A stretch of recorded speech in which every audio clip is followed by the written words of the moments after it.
This week, Texas lawmakers will take another step to change the way they pay for your students' public school. They're hoping to pass a $9 billion revamp of the public school system, but one particular aspect will likely survive. Today, Prazan explains why lawmakers can't kill Robin Hood, the policy scorned by many school district officials.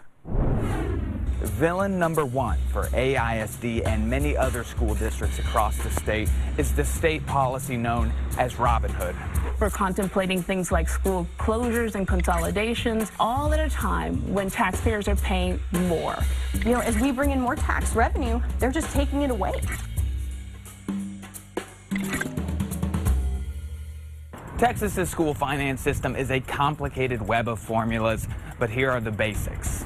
Each district is allowed $5,140 per student to start. That money comes from local property taxes first. Some property-rich places can fill that up all the way. Then money over that, the recapture, goes back to the state to help fill up property-poor districts. Robin Hood, take from property-rich to give to property-poor. The idea is that every child, no matter where they live, should be worth the same amount of money. And here's why it's now a political problem. We must finally rein in skyrocketing property taxes in Texas. More people move to Texas, and property values rise with the housing demand. Now, since school money pulls from property taxes first, districts pay more locally. Take Central Texas. When recapture started, only one district paid into Robin Hood. It used to be just wealthy suburbs and areas with oil and gas. Now, large urban districts with a lot of poor English as a second language and special needs students pay into it now too. So with rising values, now 13 school districts pay into it in Central Texas. 191 pay into it across the state.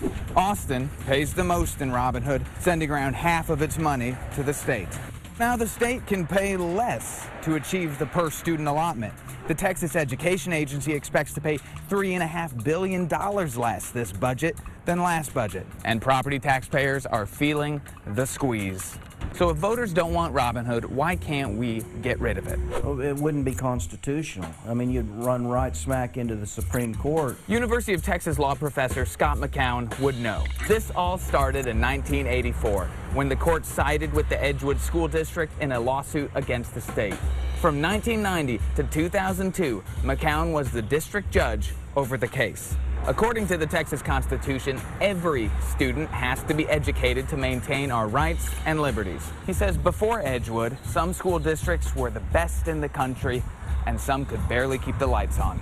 The school districts that had the resources would not vote for taxes to fund the school districts that didn't. So the idea was that we don't care what you spend, just do it equally. And most lawmakers know they can't kill Robin Hood completely this legislative session. We don't have the dollars to declare it dead. It should be rebalanced and overwhelmingly reduced. So what are some realistic solutions? Lawmakers can raise that basic amount per student so rich districts can keep more of their property taxes and the state would have to pay more for property poor areas. They could cap the amount of property taxes collected, meaning the state would be forced to pump in more money unless they want huge cuts in education. Or they could put in additional money streams for teachers, at-risk areas, or good performance. They're working on some of those ideas now, but don't expect them to end Robin Hood completely anytime soon.